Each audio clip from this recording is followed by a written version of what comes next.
Fight of the night prediction, I think I came through. I delivered with this one, right? Billy Q versus Moggly Benitez, man. And my assessment of how this fight played out, I think was slightly accurate. It wasn't completely. I didn't expect Quarantillo to come in and be jiu-jitsu guy, you know what I mean, and just control Moggly the entire fight. I honestly thought that was cruising to a decision until he got the stoppage in the third round, but I want to ask you before we talk about Billy Q really quickly, what does this mean for Moggly Benitez, man?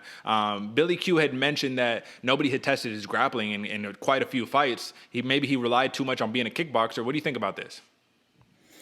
Man, this fight, this one was crazy because we saw how good Billy Q was on the ground. You know what I'm saying? He was controlling the entire fight. And what I really, really liked about him is he came out and absolutely stiff Moggly in the first minute. Literally hit him hard. And it was after that, it was on and game, man. And what I really liked is, yeah, Moggly can kick. And yeah, he has the hardest kicks that, Javier Mendez has ever held pads for and blah, blah, blah. But how you stop a kick is you get on the inside, put it to him. You can't kick somebody if they're literally a foot away from you. You could barely even damn near knee him. We didn't even see Moggly even land any of those. So to me, man, this was absolutely perfect game plan by Billy Q. Get in there, be the bully, dominate Moggly, and actually get up in there and like I said, in boxing range, get the grappling going and really dominate him. That's what we saw from Billy Q, man. Absolute domination, perfect game plan, perfect execution.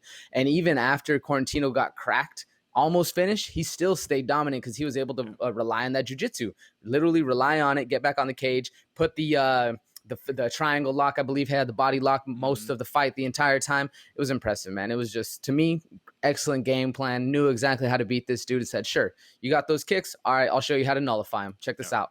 So it was a pretty, I wrote down, he put on a master class. Yeah. He was out there showing exactly what to do on a dangerous striker, and it was fun to watch. What was your big takeaway? My big takeaway is that, to me, I was a little worried after his last performance, right? I was like, I hope the man does not gas himself out again. Like, that's the last thing that we need. However, it looks like he took the Gregor Gillespie approach. And what I mean by that is him basically saying, like, listen, I'm going to get tired, but I know if I'm tired, I can't imagine how my opponent must feel. You know what I mean? And that's what you saw in the second and third round. Billy Q was breathing hard.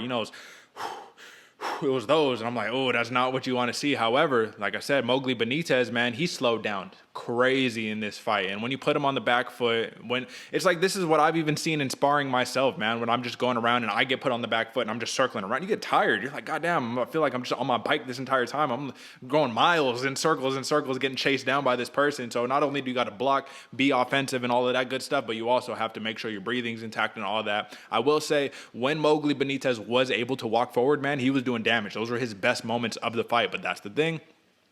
If Benitez somehow, some way was able to keep Billy Q on the back foot the entire time, man, maybe we would have seen a very, very different fight, because that's the thing. When you get two people who walking forward the whole time, somebody's got to win that battle, and it was a very impressive win for Billy Quarantillo. Quarantillo, excuse me. I keep putting a little Spanish twang on his name, you know what I'm saying? But I will say this is Billy Q's 9th finish of his career, and he outstruck Benitez 100 to 51, so that was plus 49 in the striking margins, man. Very, very impressive. He needed this. He said he was in the best shape of his life, and he absolutely looked like it, man. So huge win for the underdog. This was an upset as well.